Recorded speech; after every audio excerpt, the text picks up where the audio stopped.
अस्सलाम वालेकुम रहमतुल्लाह। मैं हूं यासिर नदीम अल-वाजदी। सर्जिकल स्ट्राइक की 61वीं किस्त में आप तमाम हजरात का इस्तकबाल है। आज का जो टॉपिक है वो दरअसल आर्य समाजियों के कुछ सवालात का जवाब है। आपने देखा होगा इंटरनेट पर कि आर्य समाजी आमतौर से तकरीबन हर दूसरे तीसरे दिन एक वीडियो डालते हैं अपने चैनलों के ऊपर। उनके मुख्तलिफ लोग मुस्तकिल काम कर रहे हैं, लेकिन हैरत इस बात पर होती है कि उनकी जितनी भी वीडियोज हैं वो 90% इस्लाम के खिलाफ हैं।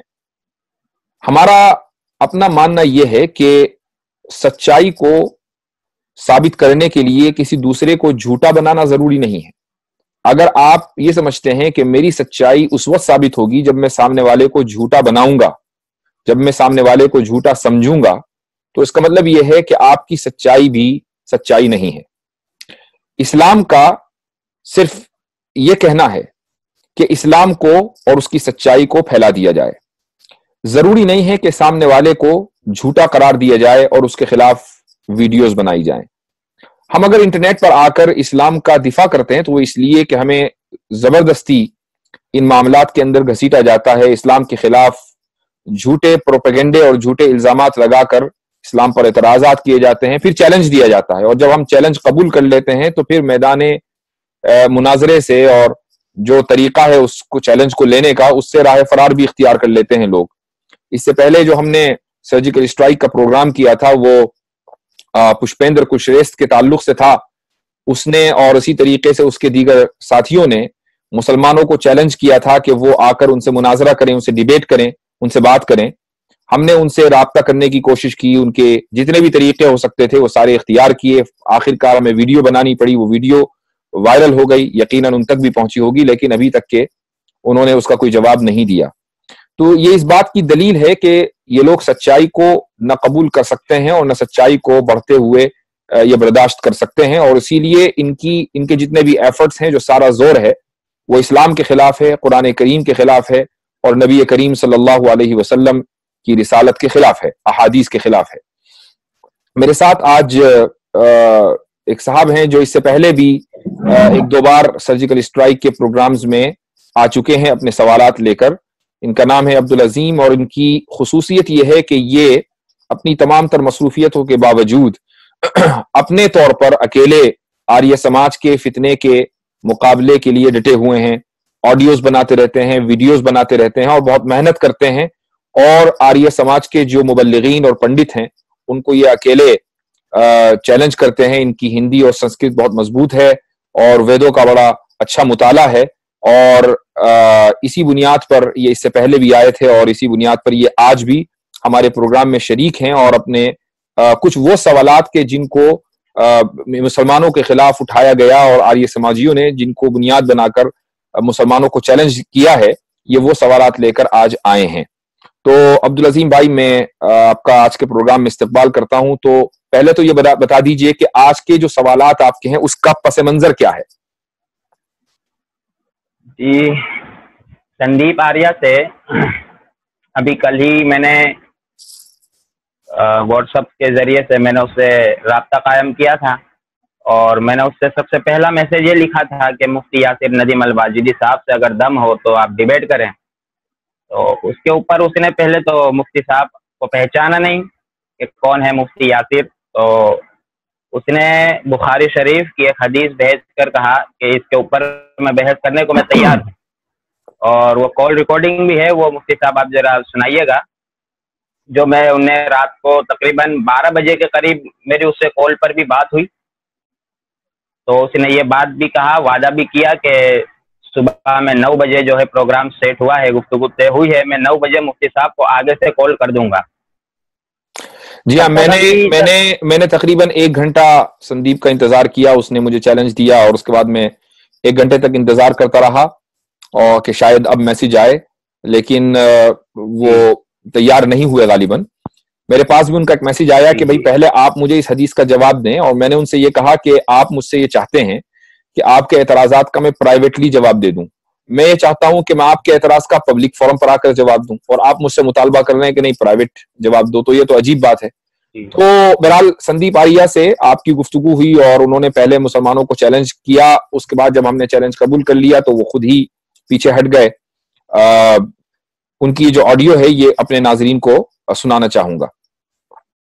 اپنے لیے جاننا چاہتے ہیں تو اس میں سوال یہ ہے کہ دھرتی پر جو سردی گرمی ہوتی ہے اس کے انوسار اس حدیث میں لکھا ہے کہ جو نرک ہے یعنی کہ دوزخ ہے اللہ نے اس کو سال میں 2 بار سانس لینے کی مہلت دی تھی, تو اسی کے کارن دھرتی پر سردی گرمی یعنی کہ بہت زیادہ ٹھنڈ گرمی محسوس ہوتی ہے. یہ اسلام کا ماننا ہے. اور جو دنیا مانتی ہے وہ ہے کہ دھرتی اپنے ایکسس پر جھکی ہوئی ہے, تو اس لیے دھرتی سورج کے چاروں طرف گھومتی ہے, تو اس کے کارن سردی گرمی آتی ہے دھرتی پر. ایک بار اس حدیث کا مفتی جی سے میننگ جان لو, 1-2 منٹ کی ان سے وائس ریکارڈنگ مانگ لو, پھر میں ان کو سن کر پتہ لگا لوں گا کہ ان کو اس وشے کے بارے میں کتنا پتہ ہے, اور پھر میں شہر چلا جاؤں گا, وہاں پر انٹرنیٹ آتا ہے, وہاں سے لائیو آیا جائے گا.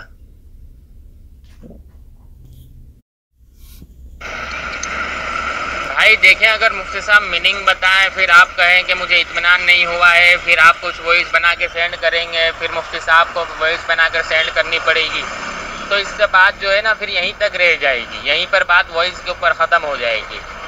تو اس لیے ویڈیو کے اوپر گفتگو ہو, اور جس طریقے سے مطلب جو آپ بات کہہ رہے ہیں کہ میں مفتی صاحب کا علم کو جان لوں کہ وہ کہاں تک علم رکھتے ہیں, تو میرے بھائی وہ مفتی ہیں, آپ نے جتنی کتابوں کے نام سنے نہیں ہیں وہ انہوں نے پڑھ رکھی ہے, ٹھیک ہے. تو ایک مفتی کا مقام اور درجہ آپ کو معلوم ہونا چاہیے, پتہ ہونا چاہیے. اور دوسرا طریقہ میں آپ کو بتا دوں مفتی صاحب کے علم کو جاننے کا, آپ یوٹیوب پر مفتی یاسر ندیم الواجدی لکھیں اور اس کی اندر آپ جو ہے مفتی صاحب کی ویڈیوز وغیرہ سنیں, آپ کو ان کے علم کا, ان کے گیان کا پتہ لگ جائے گا کیا وہ کس حد تک گیانی ہے. مفتی صاحب جو بھی کہیں گے اسی کو میں اسلامک ستیہ مان لوں گا, ٹھیک. بھائی مفتی صاحب نے صاف لفظوں میں کہہ دیا کہ میں حدیث کا انواد جب ویڈیو پر ڈیبیٹ ہوگی, بحث ہوگی, تبھی میں انواد کر کے بتاؤں گا اس کا مطلب کیا ہے, اس کا میننگ کیا ہے. اب آپ بتائیں مجھے, آپ بحث کے لیے تیار ہیں یا نہیں ہیں؟ کوئی آپ کا یہ کوئی پتہ نہیں نام کیا اس کا, اس نے آ کے مجھے میسج کیا تھا, بولے کہ ان سے ڈیبیٹ کر لو آپ سے, کہ یہ ہمارے مفتی ہیں. تو میں بولا کہ بھائی لے آؤ سامنے, دلی میں شاسترارتھ رکھ لو, ٹاپک کوئی بھی چوز کر لینا. وہ بولے کہ نہیں سامنے نہیں آئیں گے کیونکہ وہ امریکہ رہتے ہیں.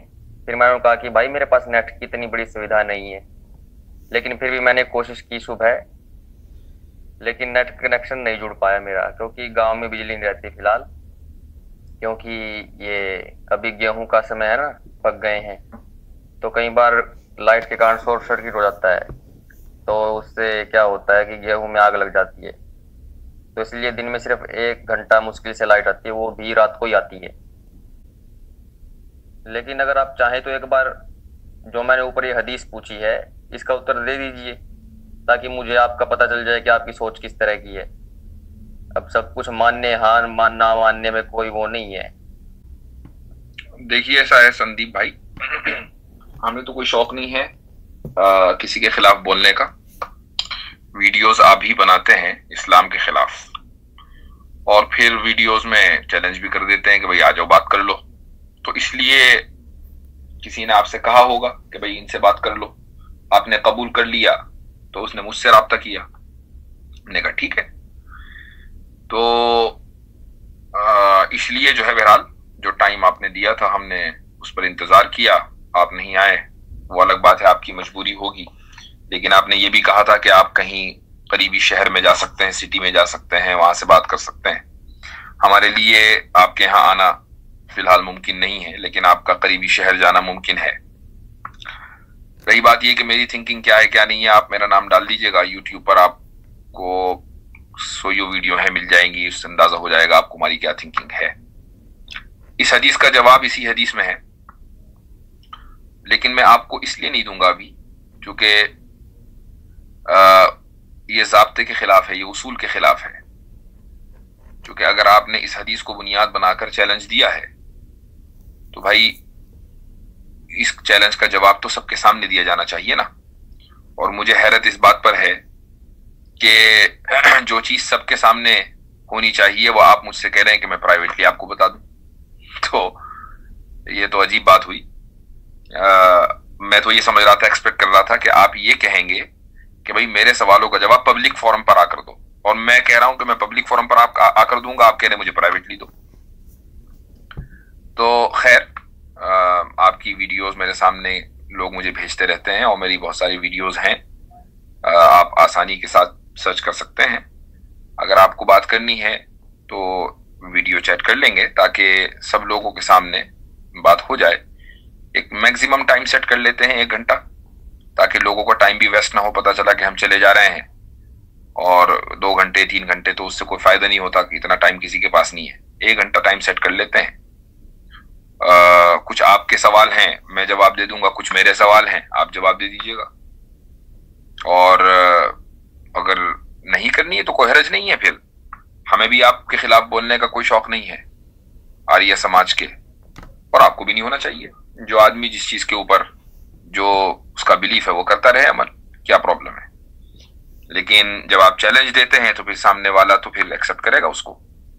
तो आप एक काम कीजिए, आप अपने चैनल से मेरा नाम ले सकते हैं, और इसमें कोई दो राय नहीं। आप मेरी इस वीडियो जो मैं ऑडियो डाल रहा हूँ ना, आप इस ऑडियो को भी लगा सकते हो वहां पर, तो इस हदीस का वहां पर जवाब दे दीजिए। तो जब कनेक्शन अच्छा होगा हम बात बाद में कर लेंगे, इसमें कोई दिक्कत नहीं है। तो आप वहां पर उत्तर दे दीजिए सबके सामने, मेरी ये क्लिप लगा लीजिए जो वॉइस है, और बाद में अपनी लगा दीजिए ताकि मुझे पता चल जाए। क्योंकि जिस तरह से उस लड़के ने आपका नाम दिया है, ऐसे बहुत सारे और भी मुल्ले मौलवी हैं, लेकिन जब उनसे बातें करते हैं तो पता चलता है कि भाई वो तो आसमान को एक छत मानते हैं, और उनकी थ्योरी ऑफ रिलेटिविटी बड़ी अजीब है। हमने पूरी ग्रेजुएशन मास्टर्स कर लिया, लेकिन ऐसी थ्योरी ऑफ रिलेटिविटी हमने कहीं नहीं पढ़ी। ना उनमें से कोई मौलाना एक भी इक्वेशन सोल्व कर सकता जिससे उनकी बात को खुद पता चले कि तुम बोलते क्या हो। तो इस तरह से बहस करने का कोई मतलब नहीं बनता। पहाड़ों को भी जिंदा मानते हैं आदमी, जड़ चेतन का फर्क ही नहीं पता। तो इस तरह पे कोई फिर आगे बात बढ़ाना अच्छा नहीं लगता कि मैं सही नहीं, मैं सही नहीं, मैं सही। उसमें फिर कुछ मजा भी नहीं आता बातें करने में। तो मुझे ये डर है कहीं आप भी इस तरह की मान्यता वाले ना निकले। जी, तो पहले तो वही बुखारी शरीफ की जो हदीस उन्हें पेश किया था और जिसके ऊपर कहा था कि मुफ्ती साहब पहले इसका जवाब दे दें। तो बुखारी शरीफ की हदीस उन्हें ये कह रहा था कि बुखारी शरीफ के अंदर कोई हदीस है, और उसका स्क्रीनशॉट भी उसने मुझे भेजा था कि जो धरती पर सर्दी गर्मी होती है वो जहन्नम के सांस लेने की वजह से होती है। इस्लाम का ऐसा मानना है कि जहन्नम को अल्लाह ताला ने हुक्म दिया था तो साल में एक बार गर्म सांस लेती है, एक बार ठंडी सांस लेती है, तो उसी के कारण इस धरती के ऊपर सर्दी और गर्मी होती है। असल में इन लोगों का विरुद्ध ये बात को उसने साबित किया है। जी, इन लोगों का मसला ये है कि ये चूंकि तर्जुमे के ऊपर इन्हिसार करते हैं, ये डिपेंड है तर्जुमे के ऊपर, चूंकि अरबी तो आती नहीं है, और जब अरबी ना आने की वजह से ये सारा मसला खड़ा होता है। अब तर्जुमे की गलती को या किसी मुतरजिम की जो ट्रांसलेटर है उसकी राय को ये समझते हैं कि ये इस्लाम का कसूर है। तर्जुमा अगर किसी ने गलत किया है तो ये इस्लाम का कसूर, ये इस्लाम की गलती नहीं है बल्कि ये मुतरजिम की गलती है। मैं पहले हदीस आपको सुना देता हूं, और ये ना कहा जाए कि भाई जहां ये लोग फंसते हैं वहां मुतरजिम के गले डाल देते हैं, बल्कि मैं आपको वो लफ्ज भी बता दूंगा, और उस लफ्ज को आप या कोई भी शख्स जो है डिक्शनरी में चेक कर सकता है, उसके जो माना है मैं बताऊंगा वही मिलेंगे आपको, बल्कि वो पहले ही माना वही मिलेंगे।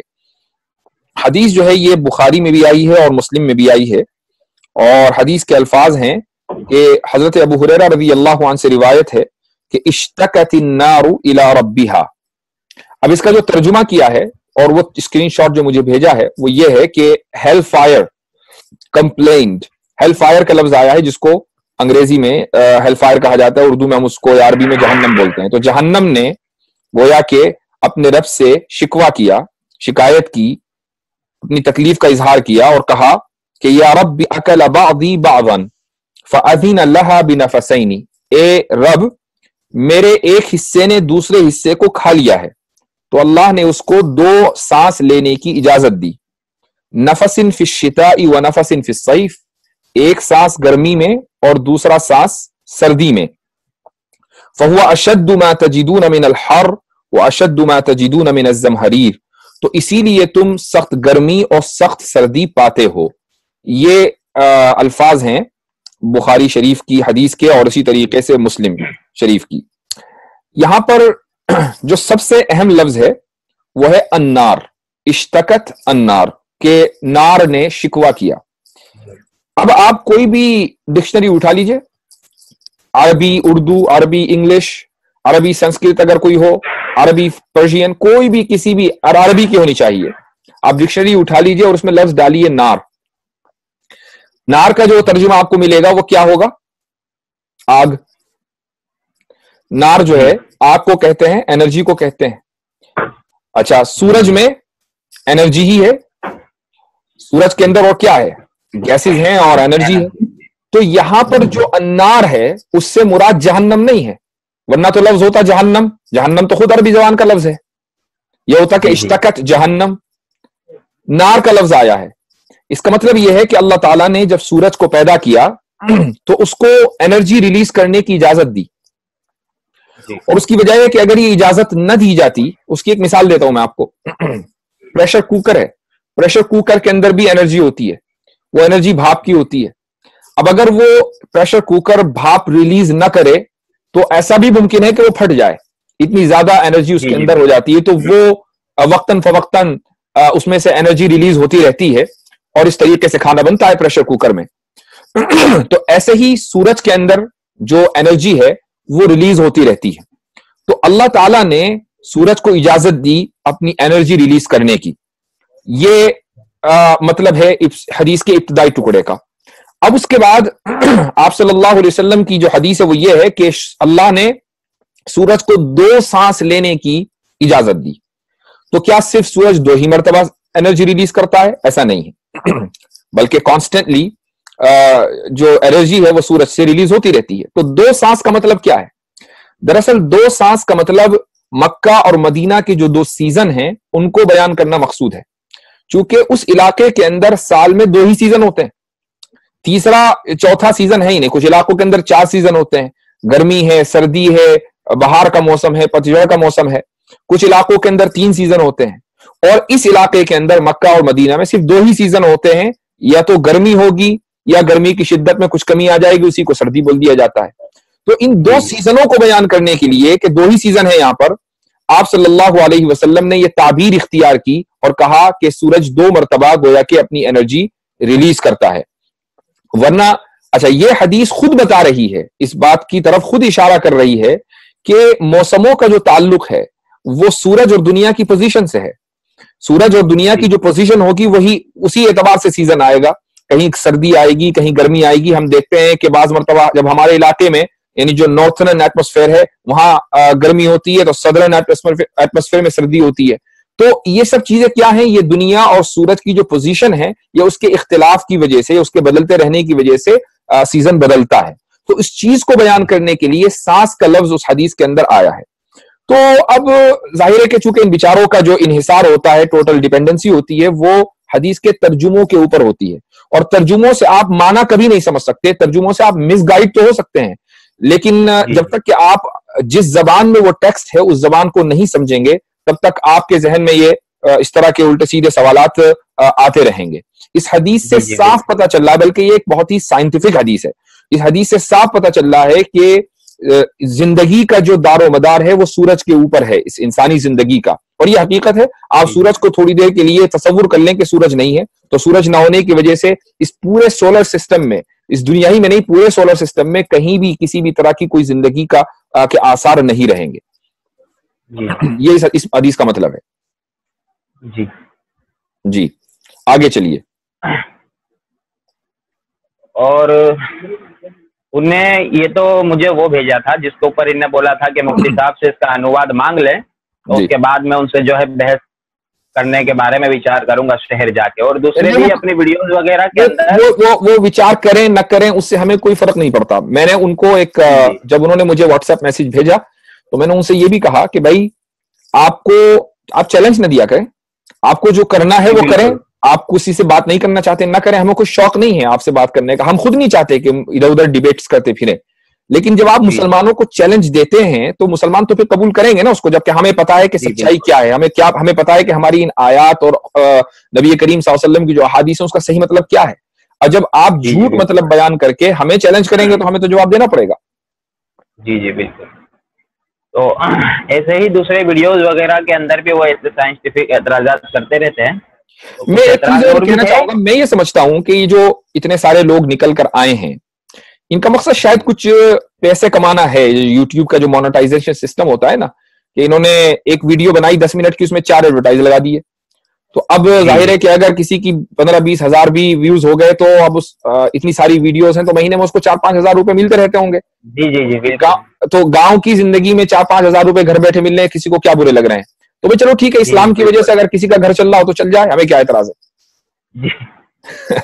जी खैर, दूसरे एतराज भी वो करते हैं। तो ऐसे ही एक एतराज किया था, जैसे जो आसमान में जो तारा, हमें आमतौर पे बोलते हैं कि तारा टूट रहा है, तो उसको वो पहले तो साइंस के नजरिए से उसने सामने रखा कि ये एक जलता हुआ पत्थर होता है और उसकी वजह भी उसने बयान की।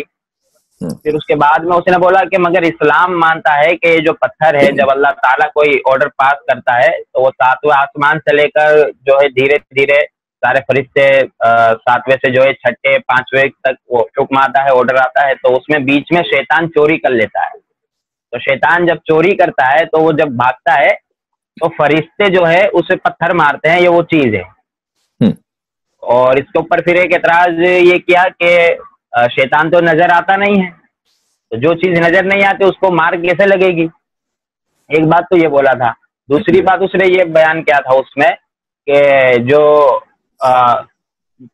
अपने धरती से, जमीन से एक तारे की दूरी, इतनी दूरी पर है जो तारा है, वो इतनी दूरी पर है, उसके ऊपर उनने काफी तोल माप के उसकी कैलकुलेशन की।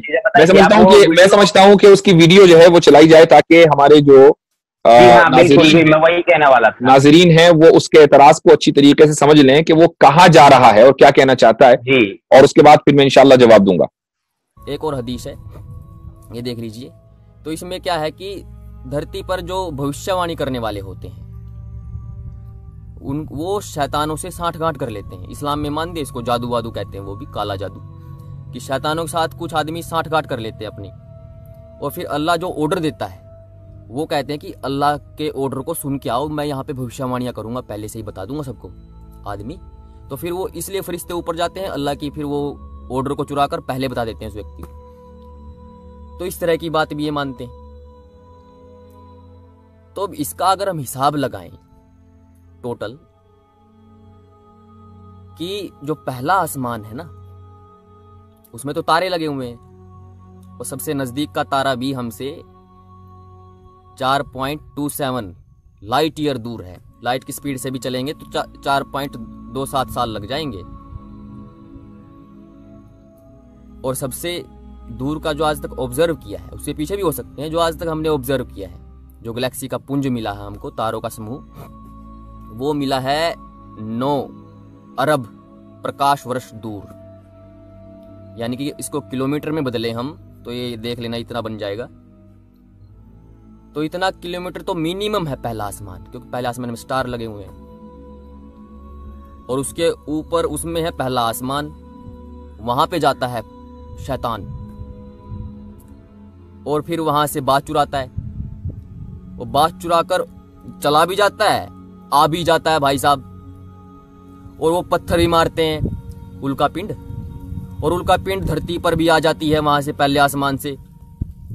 इतना डिस्टेंस ट्रैवल करके धरती पर आ जाती है। और जो यहाँ पे भविष्यवाणी करता है वो भेज भी देता है, बुला भी लेता है, कुछ भविष्यवाणी भी कर देता है, जादू भी कर लेता है। और जो मिटियोर मिले हैं हमको, उनकी स्पीड 11 किलोमीटर पर सेकंड से लेकर के 72 किलोमीटर पर सेकंड। ये तो आते हैं तो माप ली हमने। और अंतरिक्ष में कोई चीज जिस स्पीड चलती है उसी से चलती रहती है, जब तक फोर्स अप्लाई नहीं करोगे। तो वो फेंका गया है, वो आता रहता है। तो फिर हमने देखा कि भाई 72 किलोमीटर पर सेकंड के उससे धरती पर वो हिट करता है। उससे पहले की स्पीड भी इतनी ही है, यहाँ पे आकर कुछ घर्षण से कमी हो जाती होगी। लेकिन वो 72 किलोमीटर पर सेकंड की स्पीड से आता है। अगर हम इस चीज को मान लें, मानना क्या है, तो है, प्रूव्ड है। तो अगर पहले आसमान से पत्थर आने में जो समय लगेगा, तो वो जो समय लगेगा ना 72 किलोमीटर पर सेकंड के हिसाब से मीटियोर को आने में, तो उसमें लगभग 3 नील 75 खरब साल लग जाएंगे आने में। इवन लाइट की स्पीड से भी आएगा ना वो मीटियोर, तब भी उसको लगभग 9 अरब साल तो लगेंगे ही लगेंगे। इतनी स्पीड, 3 लाख की स्पीड से तो कोई आता ही नहीं पर सेकंड की मीटियोर, आज तक आया ही नहीं। तो फिर इतने दूरी के आसमान से ये पत्थर इतनी जल्दी तो नहीं आ सकते। और शैतान, एक आदमी ने भेजा, लेके भी आ गया कुछ ही पलों में। उसकी गति तो फिर तो प्रकाश की गति से अरबों अरबों अरबों खरबों खरबों गुना ज्यादा हो गई। लाइट की स्पीड ज्यादा चल रहा है, वो तो इधर से उधर जा रहा है। और उस लाइट की स्पीड इतनी तेज चलने वाले के पीछे आप सिर्फ पत्थर मार रहे हो, वो भी 72 किलोमीटर पर सेकंड की चलने वाला, तो लगेगा थोड़ी ना, तो मारना तो बेवकूफी है। देखिए, ऐसा है कि उर्दू में या अरबी में इसको शहाब साकिब कहा जाता है, जिसको हम अंग्रेजी में आसान जबान में शूटिंग स्टार बोलते हैं, और साइंटिफिक लैंग्वेज में इसको मीटियर बोला जाता है। तो हम शूटिंग स्टार या टूटता हुआ सितारा या शहाब साकिब कह लें अपनी आसानी के लिए, सब लोगों की समझ के लिए। कुरान करीम में हदीस जो इस शख्स ने जिक्र की है उस पर तो मैं बाद में आऊंगा। सबसे पहले जो कुरान करीम में इस कॉन्सेप्ट को मुख्तलिफ आयतों में जिक्र किया गया है, एक आयत सूरह जिन की भी है, आयत नंबर 8, उसमें अल्लाह सुब्हानहू व तआला का इरशाद है, गोया कि जिन कह रहे हैं, इन्ना लमसना समाअ फवजदनाहा मुलिअत हरसन शदीदन व शुहबा, कि हमने आसमानों को टटोलना चाहा तो हमने पाया कि वो बड़े सख्त पहरेदारों और शिहाबों से, यानी शहाब साकिब से भरा पड़ा है। फवजदनाहा मुलिअत, तो इतने 100 साल पहले, 14 सदियों पहले कुरान करीम ये ऐलान कर रहा है कि आसमान जो है वो शहाब साकिबों से, शूटिंग स्टार से भरा पड़ा था जब जिन्होंने आसमान को टटोलना चाहा। जी। अच्छा, होता यह था कि इस्लाम के, यानी नबी कुरान करीम के नाजिल होने से पहले आमतौर से जिन अक्सर खला में जाया करते थे, स्पेस में जाया करते थे, बल्कि मैं एक लफ्ज इस्तेमाल करता हूं, आसमान में जाया करते थे। और वहां पर फरिश्तों के दरमियान जो आपस में किसी बात के ऊपर तस्करा चल रहा होता था, तो सुनकर कोई चीज चुरा कर वो अपने काहिन दोस्तों को नीचे लाकर बता दिया करते थे। एक हदीस के अंदर आया है, उसी हदीस को उस शख्स ने कोट किया है। लेकिन उसने गलती ये की कि नबी करीम सल्लल्लाहु अलैहि वसल्लम ने जो हदीस जिक्र की है वो माजी का वाकया, कि पहले ऐसा हुआ करता था। अब ऐसा होता है, आप सल्लल्लाहु अलैहि वसल्लम उसको जिक्र नहीं कर रहे हैं, बल्कि पहले ऐसा हुआ करता था। उसके बाद जब कुरान करीम का नुज़ूल शुरू हुआ तो अल्लाह ताला ने आसमान के ऊपर पहरे सख्त कर दिए और जिनों का दाखिला वहां पर ममनू कर दिया गया। अब वहां जिन जाकर कोई भी बात सुन नहीं सकते। यह कुरान करीम का एक कॉन्सेप्ट है। अच्छा, अब इसमें कई सारी चीजें हैं, बज़ाहिर लोगों को यह समझ में आना बहुत मुश्किल है, और जिस तरीके से संदीप ने अपनी वीडियो के अंदर जिक्र किया है तो वाकई लोग ये समझेंगे कि हाँ भाई, ये तो पता नहीं कौन सी दुनिया की बात हो रही है, भला एक शहाब साकिब एक शैतान को मारने के लिए कैसे फेंका जाएगा और कैसे मुमकिन है। तो देखिए, चंद चीजें समझना बहुत जरूरी है, और मैं समझता हूं कि इस जवाब से बहुत सारे कॉन्सेप्ट क्लियर हो जाने चाहिए। सबसे पहली बात यह है कि इन आर्या समाजियों का ये अकीदा है, या ये समझते हैं कि मुसलमानों के यहां जब आसमान बोला जाता है तो कोई सॉलिड सी चीज मुराद होती है, कोई छत मुराद होती है जहां सितारे लगे हुए हैं। बिल्कुल जी। और इस चीज को समझकर ये दनादन एतराज किए रहते हैं। हालांकि हमने इसका जवाब इतने मौकों पर इतनी मर्तबा दे दिया, लेकिन चूंकि मसला पैसे का आ जाता है, पेट जब वीडियो बनेगी तो फिर एडवर्टाइज भी चलेंगे, उसके बाद फिर पैसा भी मिलेगा। अगर हमारे जवाब को उन्होंने सुन लिया और उसको मान लिया तो फिर तो पैसा आने बंद हो जाएंगे। तो इसका जो जवाब है वो ये है कि जो लफ्ज समा है, जिसको हम उर्दू में आसमान कहते हैं, कुरान करीम में वो 12 मानों में इस्तेमाल हुआ है, एक माने में नहीं, 12 मीनिंग्स, 12 मानों में इस्तेमाल हुआ है। मिसाल के तौर पर आसमान का जो इस्तेमाल है वो कुरान में छत के लिए भी आया है, यानी जो हमारे घर की छत होती है। सूरह हज में इसका इस्तेमाल है। इसी तरीके से सूरह अनआम में अल्लाह ताला ने समा का लफ्ज, आसमान का लफ्ज, ये बादलों के लिए किया है। और अरबी जबान में ओरिजिनली जो लिंग्विस्टिक इसके मीनिंग है, वो आसमान हर ऊंची चीज को कहते हैं। इसीलिए आसमान का लफ्ज कुरान करीम में खला के माने में भी हुआ है, यानी स्पेस जिसको हम कहते हैं खला। कुरान करीम की एक आयत है सूरह साफात की, आयत नंबर 6, इन्ना ज़य्यना अस्समा दुनिया बिज़ीनतिल कवाकिब, कि हमने दुनियावी आसमान, दुनिया का जो करीब तरीन आसमान है, उसको सितारों से मुज़य्यन कर दिया, सितारों से अडोर्न कर दिया। तो ये दुनियावी आसमान या करीबी आसमान कौन सा है? ये खला, ये स्पेस, इसी में सितारे हैं। ये स्पेस बहुत बड़ा है, बहुत दूर तक है, लाखों करोड़ों अरबों नूरी साल आप चले जाएं, स्पेस खत्म नहीं होगा। तो इसी के अंदर ये सारे तमाम चांद, सितारे, सूरज वगैरह, ये सब इसी के अंदर है। अच्छा, इसी तरीके से एक और आयत है, तबारकल्लज़ी जअल फ़िस्समाई बुरूजन व जअल फ़ीहा सिराजन व क़मरन मुनीरा, के पाक है वो जात के जिसने आसमान में ऑर्बिट्स, मदार बनाए, और जिसने आसमान में सिराज यानी सूरज बनाया, व क़मरन मुनीरा, और जिसने रोशन चांद बनाया।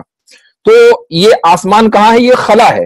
इस यहां इन आयतों के अंदर समा बोलकर खला और स्पेस मुराद लिया गया है। इसी तरीके से सूरह जिन में, जहां जिन ये कह रहे हैं कि जब हमने आसमान को टटोला तो हमने वहां बड़ा सख्त पहरा पाया और बहुत सारे शूटिंग स्टार्स पाए, तो वहां पर भी आसमान से मुराद कोई छतवत नहीं है कि कोई बहुत दूर जाकर कोई छत है, बल्कि आसमान से मुराद वहां पर भी खला और स्पेस है। अच्छा, अब कुरान करीम ने इतने 100 साल पहले ये कह दिया था कि खला के अंदर बहुत सारे शूटिंग स्टार्स हैं, भरे पड़े हैं। आज अगर आप मॉडर्न साइंस से पूछें कि भाई कितने स्टार्स हैं, कितने शूटिंग स्टार्स हैं, कितने शहाब साकिब हैं, तो हमें मॉडर्न साइंस ये बताती है कि तकरीबन 25 मिलियन शूटिंग स्टार्स, 25 मिलियन का मतलब हो गया 2 crore 50 lakh. 25 million shooting stars जमीन के एटमॉस्फेयर में हर रोज दाखिल होते हैं, निकलते हैं। इतने सारे स्टार्स, पूरा गोया के जो एटमॉस्फेयर है और जो पूरी फिजा है, खला है, वो भरा पड़ा है। और यही चीज कुरान करीम ने कही है। अच्छा, अब होता क्या है कि अगर कोई स्पेस शटल है, यानी मिसाल के तौर पर अगर किसी को नासा जो है कोई रॉकेट भेजता है, स्पेस शटल भेजता है स्पेस में, तो जमीन से स्पेस शटल जाने में कितना टाइम लगता है? मिनिमम, बल्कि मैक्सिमम कहूंगा कि 150 सेकंड में एक रॉकेट और एक स्पेस शटल जमीन से स्पेस में यानी खला में दाखिल हो जाती है, जमीन के एटमॉस्फेयर को छोड़ देती है 150 सेकंड में। अच्छा, और वहां से फिर शुरू हो जाते हैं सारे ये शहाब साकिब। तो अब अगर मैं मान लूं थोड़ी देर के लिए कि संदीप ने जो इतना लंबा चौड़ा कैलकुलेशन किया है, खामखाई अपना टाइम भी जाय किया, कैलकुलेटर के ऊपर वक्त भी जाय किया, अगर थोड़ी देर के लिए मान भी लें कि भाई शहाब साकिब की जो स्पीड है वो 72 किलोमीटर है, चलो 72 किलोमीटर से ही एक शहाब साकिब जो है वो मूव हो रहा है। शैतान की जो स्पीड है वो उससे कम है, ठीक है। तब भी अगर दुनिया से एक शैतान जाए ऊपर, जो खला में जैसे ही वो दाखिल होगा, स्पेस में वो जैसे ही दाखिल होगा, और उसको दाखिल होने के लिए चंद सेकंड चाहिए, तो शहाब साकिब को वहां पहले से मौजूद पाएगा। इसका मतलब ये नहीं है कि अब अल्लाह ताला हुक्म देगा कि भाई फलाने तारे तू टूट, वो टूटेगा, उसके बाद वहां से शहाब साकिब चलेगा, वो पीछा करेगा। ये सब तो इसकी अपनी बनाई हुई बातें हैं, ये तो हदीस में ना कहीं हदीस में, ना कहीं कुरान में। पहले से वहां पर शहाब साकिब मौजूद हैं, शूटिंग स्टार्स मौजूद हैं, और इसी तरीके से मलाइका भी मौजूद हैं जो अल्लाह ताला के हुक्म से वहां पर हमें जब से कुरान करीम नाजिल हुआ। अच्छा, अब सवाल यह है कि भाई समा के माने तो समझ में आ गए, और जितने लोग ऐसे होंगे, चाहे वो मुसलमान हो चाहे गैर मुस्लिम हो, अगर जरा सी भी वो सभी इंसाफ के साथ काम लें तो उनको ये समझ में आ गया कि समा के माने या आसमान के माने कुरान करीम में क्या है और कितने मानों में इस्तेमाल हुआ है। अब यहां पर उसने एक और सवाल ये किया कि भाई शैतान तो नजर आता नहीं, तो जो चीज नजर नहीं आएगी तो उसको पत्थर कैसे लगेगा? तो ये इतना बचकाना एतराज है कि जो चीज नजर ना आए, क्या जरूरी है कि वो मौजूद ना हो? यानी एक आदमी फिजिक्स की बात कर रहा है, एक फिजिक्स जो है साइंस की एक ब्रांच है, लेकिन वो भूल गया कि मेटाफिजिक्स भी एक चीज है। फिजिक्स का ताल्लुक उन चीजों से है जो हमें नजर आती हैं, ठीक है। मेटाफिजिक्स का ताल्लुक उन चीजों से जो हमें नजर नहीं आती है। तो ये एक आदमी फिजिक्स के ऊपर तो यकीन रखे और मेटाफिजिक्स जो एक इंपॉर्टेंट ब्रांच है साइंस की, उसको इग्नोर कर दे, और भी ये दावा करे कि जी हमारा जो धर्म है आर्य समाज वो बहुत साइंटिफिक है। ये कैसा साइंटिफिक हुआ कि वो सिर्फ उस चीज के ऊपर यकीन कर रहा है जो नजर आ रही है। भाई रूह के ऊपर भी तो ये यकीन करते हैं, रूह तो नजर नहीं आती, बल्कि रूह को तो ये अजली मानते हैं। ये कहते हैं कि रूह हमेशा से है, तो रूह तो नजर नहीं आती, तो इनको कहना चाहिए कि रूह एग्जिस्ट नहीं करती, रूह मौजूद नहीं है। तो अगर यही पैमाना है किसी चीज को जांचने का, मानने का, कि वो चीज हमें नजर आए, तो रूह इनको नजर नहीं आती। तो शैतान दिखाई देता है या दिखाई नहीं देता है, और दिखाई नहीं देता तो क्यों नहीं दिखाई देता, उसके पीछे भी पूरी एक साइंस है, जिसको मैं किसी और मौके पर, बल्कि पिछले हफ्ते की एक वीडियो में बयान कर चुका हूं कि क्यों जिन, शैतान या मलाइका इंसान को नजर नहीं आते, उसके पीछे क्या साइंस है वो मैं बयान कर चुका हूं। तो अगर किसी को सुनना है तो पिछले हफ्ते के जो क्वेश्चन आंसर का सेशन था उसको सुन सकता है। तो बहरहाल खुलासा इस पूरे एतराज का ये है कि जो मीटियर्स या मीटियोराइड्स या जिसको हम शूटिंग स्टार कहते हैं, शिहाब साकिब कहते हैं, वो पहले से मौजूद हैं, खला में मौजूद हैं, और उस जब भी कोई जिन या शैतान वहां पर जाने की गलत इंटेंशन से कोशिश करेगा तो अल्लाह ताला के हुक्म से वो इन शूटिंग स्टार्स के जरिए सजा पाएगा। अच्छा, एक लास्ट पॉइंट और कहना चाहूंगा मैं। देखिए, ऐसा है कि जब ये लोग साइंस की बात करते हैं ना, तो साइंस हमें ये तो बताती है कि कोई चीज कैसे होती है, किसी चीज का प्रोसेस क्या है, वो चीज क्या है। मसलन सूरज क्या है, साइंस हमें बताएगी कि भाई सूरज क्या है, मरीख क्या है, और इसी तरीके से सूरज कैसे बना, चांद कैसे बना, ये कैसे और क्या का सवाल तो साइंस देगी, लेकिन क्यों का जवाब जो है वो साइंस कभी नहीं दे सकती। सूरज क्यों बना ये मजहब बताएगा, ये साइंस नहीं बताएगी। तो शिहाब साकिब क्या है, कैसे वो यहां तक पहुंचे हैं, इस सवाल का जवाब तो साइंस से मिलेगा, लेकिन वो क्यों है इसका जवाब साइंस कभी नहीं दे सकती है। क्यों जो है दरअसल मकसद को बयान करने के लिए आता है, मकसद जो है वो मजहब बताएगा। अब अगर आपका मजहब सच्चा है तो उसने मकसद बता दिया होता, लेकिन चूंकि उसने मकसद नहीं बताया तो ये इस बात की दलील है कि सच्चाई उधर नहीं है। सच्चाई उधर है जहां मकसद भी है, मकसद बताया गया। जी जी ऐसे ही सूरह माइदा के ऊपर, सूरह माइदा की आयत 95 है जी, में अल्लाह ताला ने ये हुक्म दिया है कि तुम एहराम की हालत में हो तो शिकार ना किया करो, और अगर किसी ने शिकार कर दिया, किसी जानवर को मार दिया, तो उसके प्रायश्चित में, उसके दंड में उसको दूसरा जानवर भी जमा करना पड़ेगा। तो इस आयत के ऊपर उन्होंने एतराज किया था कि ये कौन सी अक्लमंदी की बात है कि एक बार तो जो काम करके पाप लगा है दोबारा भी वही काम करके पाप मिटाया भी जा रहा है, तो इसमें अक्लमंदी की कौन सी बात है। वही बात हुई कि हम ये समझते हैं कि अकल का जो दायरा है वो सबसे बड़ा है, हालांकि किसी भी चीज को जांचने, समझने और सीखने के लिए के 3 दायरे हैं। सबसे पहला दायरा जो है वो हमारे हवास का, हमारे सेंसेस का है, हमारी बोलने की सलाहियत, हमारे सुनने की सलाहियत, देखने की सलाहियत, लेकिन ये दायरा सबसे छोटा है। उससे बड़ा दायरा अकल का है, और उससे बड़ा दायरा वही और रेवलेशन का है, यानी मजहब का है। इसका मतलब ये नहीं है कि मजहब जो चीज बताता है वो अकल के खिलाफ होती है, बल्कि वो अकल के दायरे से बाहर होती है। अकल के दायरे से बाहर होना और खिलाफ होना दोनों में बड़ा फर्क है। तो पहली बात तो ये समझ लीजिए। अब मैं बताता हूं आपको कि अगर एक आदमी एहराम की हालत में किसी जानवर का शिकार करता है तो उसको हुक्म दिया जाता है कि वो कफ्फारे के तौर पर एक जानवर ज़िबा करे। तो ये सजा कैसे है?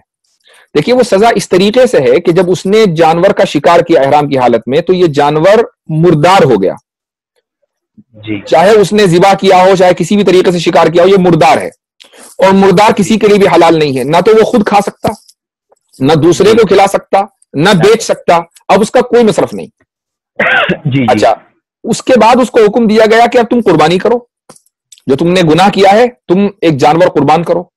ये जो जानवर अब वो कुर्बान करेगा कफ्फारे के तौर पर, वो खुद नहीं खा सकता लेकिन दूसरे को खिला सकता है।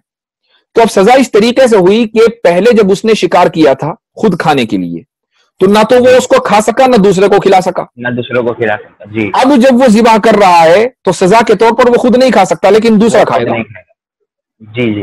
प्लस क्या है कि जानवर ज़िबा करना हमारे नजदीक कोई बुरा तो है नहीं, हमारे लिए तो हलाल जानवर अल्लाह ताला ने पैदा इसीलिए किए हैं कि हम खाएं।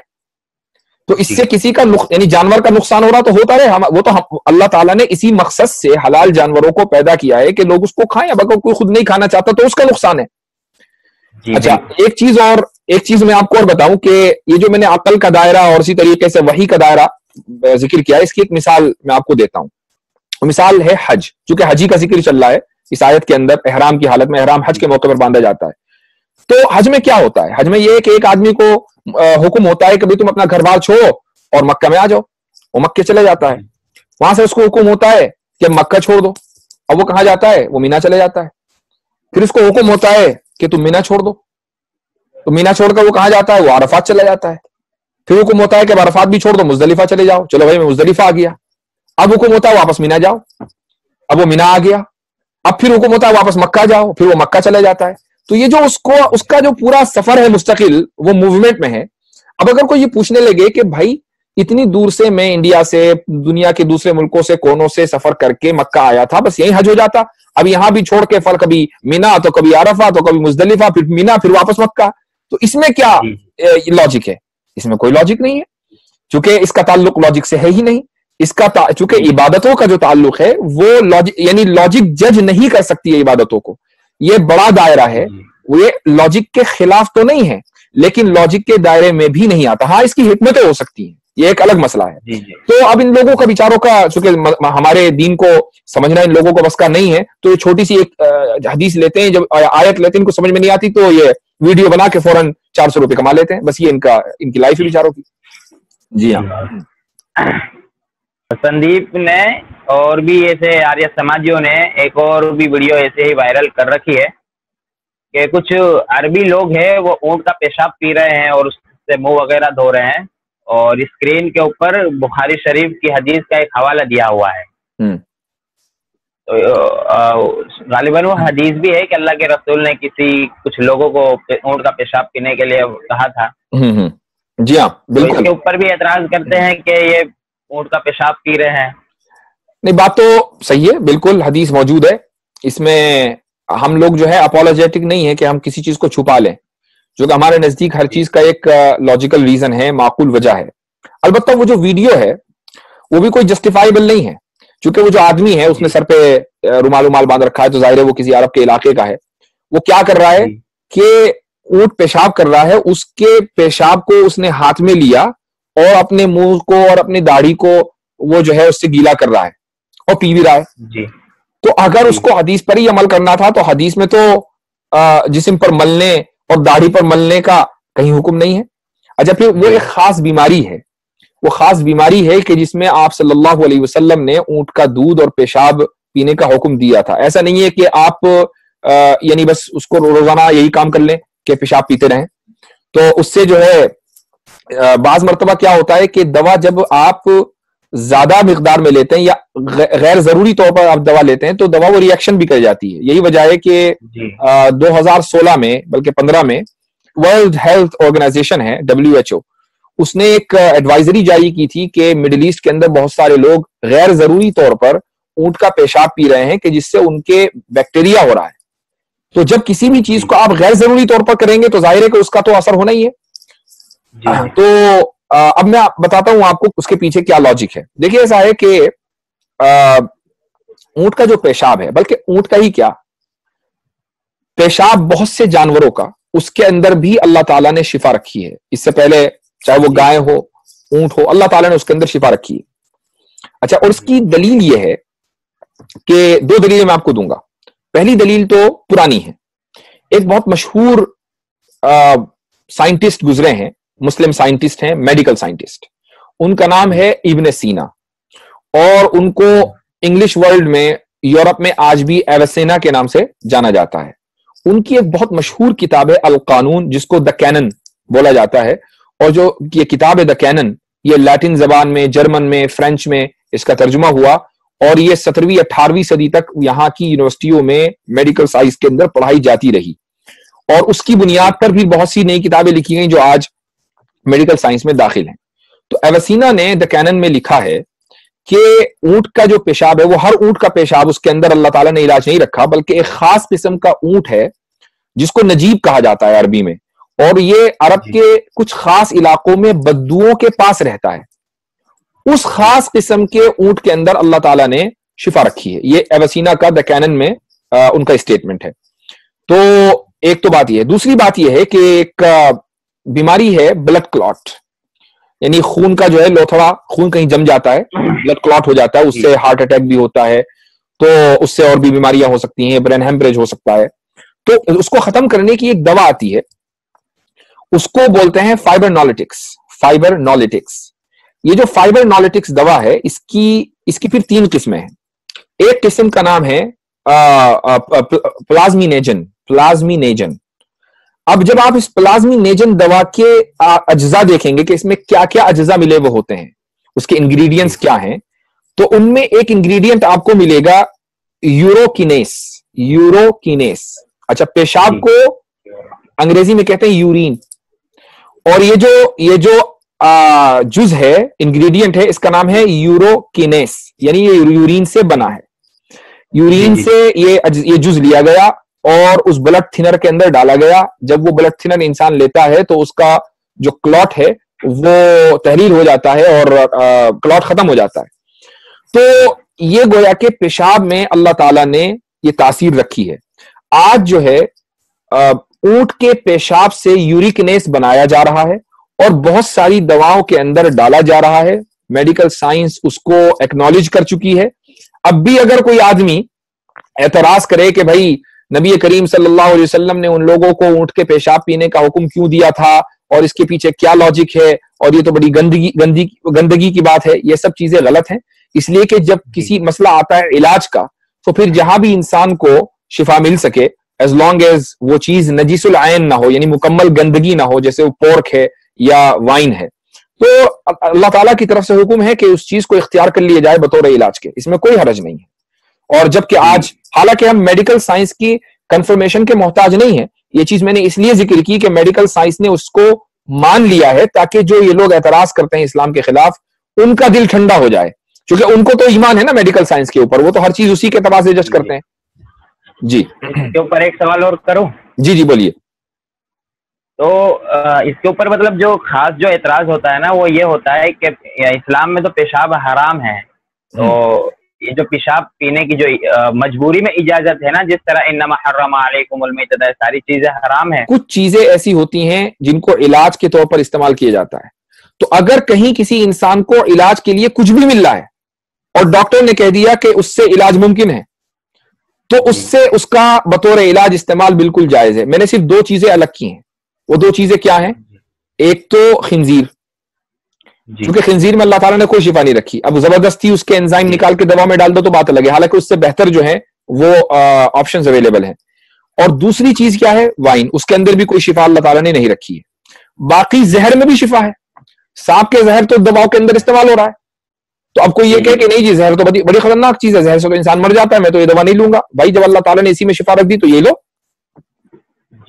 تو اب اگر شفا جو ہے اونٹ کے پیشاب میں ہے تو بھی جائز، اور گدھے کے پیشاب میں ہے تو بھی جائز. جی یہی پوچھنا مقصد تھا. تو کچھ مہندر پال آریہ کے بھی ہمارے سوال تھے. ہاں اس کا بھی ایک سوال لے لیجیے، حالانکہ اس کے تقریباً سارے سوال تو ہم اس کا جواب دے چکے ہیں. جی بولیے. وہ عبداللہ ابن مسعود رضی اللہ عنہ کی ایک بخاری شریف کی بھی انہوں نے حدیث نقل کیا تھا، وہ 11 نمبر کا اس کا سوال ہے. جی کہ عبداللہ ابن مسعود نے اللہ کے رسول سے پوچھا کہ ہمارے لیے اچھا کام کیا ہے، تو فرمایا کہ سمے پر وقت پر نماز پڑھ لینا. پھر پوچھا کہ اس سے اچھا اور کام کیا ہے، تو کہا کہ آپ اپنے ماتا پتا کا آدر کرنا، ان کی سیوا کرنا. پھر پوچھا اس سے بھی اچھا کام کیا ہے، تو فرمایا کہ اللہ کے راستے میں جہاد کرنے سے بڑھ کر اچھا اور کوئی کام نہیں ہے. تو اس پر مہندر پال آریہ نے یہ کہا تھا کہ اللہ کیا لڑاکو ہے جو لڑانا چاہ رہا ہے؟ کیونکہ جہاد تو یہ وہی معنی لیتے ہیں، لڑائی جھگڑے ہی لیتے ہیں. دیکھیے ایسا ہے کہ دیانند سرسوتی نے اپنی کتاب آدی بھاشیہ بھومکا میں صفحہ نمبر 20 پر یہ میرے پاس سامنے لکھا ہوا ہے اقتباس پورا. اس میں انہوں نے ویدوں کا تعارف کراتے ہوئے لکھا ہے کہ ویدوں میں 2 طرح کے ٹاپک ہیں. ایک تو 5 مہا یجنا کا بیان ہے، جس کو ہم روزانہ کے 5 فرائض کہہ لیں، اور ایک اشومیدھ کا بیان ہے. یہ جو اشومیدھ ہے یہ دراصل پالیٹکس ہے، سیاست. تو ویدوں کے اندر سیاست کا پورا بیان ہو رہا ہے کہ کیسے رول کرنا ہے کیسے نہیں. اب آگے چلیے. رگ وید میں ایک شلوک آیا ہے، اس میں گویا کہ ایشور یہ کہہ رہا ہے، اے فرما بردارو تمہارا اسلحہ اور تیر و تلوار مخالفوں کو مغلوب کرنے اور ان کو روکنے کے لیے قابل تعریف ہو، یعنی گویا کہ ایشور کی طرف سے اسلحے کی، تیر کی، تلوار کی اور بندوقوں کی، ان سب کی تعریف ہو رہی ہے. تمہاری فوج قابل تعریف ہو، کیوں؟ تاکہ تم لوگ ہمیشہ فتح یاب ہوتے رہو. یہ پورا شلوک ہے اور یہ رگ وید منڈل 1 سوک 39 منتر 2، یہ اس کا حوالہ ہے. اسی طریقے سے اتھروید میں ہے کانڈ 6 انواد 10، اس میں ہے کہ اپنے زور شجاعت سے یعنی بہادری سے دشمنوں کو تہ تیغ کر دو، دشمنوں کو مٹا دو، ختم کر دو، تاکہ تمہارے زور بازو اور ایشور کے لطف و کرم سے ہماری ہمیشہ فتح ہو، تاکہ ہم ہمیشہ جیتتے رہیں. تو بھائی یہ چیزیں تو وید کے اندر بھی لکھی ہوئی ہیں. اب 3 ہفتے پہلے کی بات ہے، میں یہیں پر شکاگو میں ایک آریہ سماج کا ایک ٹیمپل ہے، میں وہاں گیا اور میں نے وہاں کے جو پریسٹ تھے، وہاں کے جو پنڈت تھے، ان سے بات کی، ان سے میری ڈیبیٹ ہوئی اور میں نے ان سے یہ جو منتر ہیں، یہ جو شلوک ہیں، یہ میں نے ان کے سامنے پیش کیے. میں نے ان سے کہا کہ بھئی یہ آپ کی وید میں لکھا ہوا ہے، تو آپ کو قرآن میں اگر کہیں جہاد کا حکم آیا ہے حدیثوں میں تو اس سے کیا پرابلم ہے؟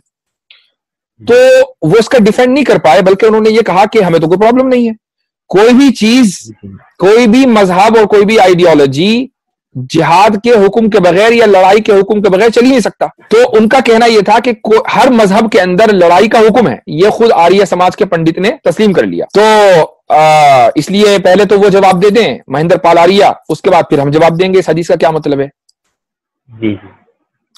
تو میرے خیال سے آج کے لیے اتنا ہی رکھتے ہیں، کافی وقت بھی ہو گیا ہے اور امید ہے کہ ناظرین کو یہ جو جوابات ہم نے دیے ہیں اس سے اطمینان ہوا ہوگا.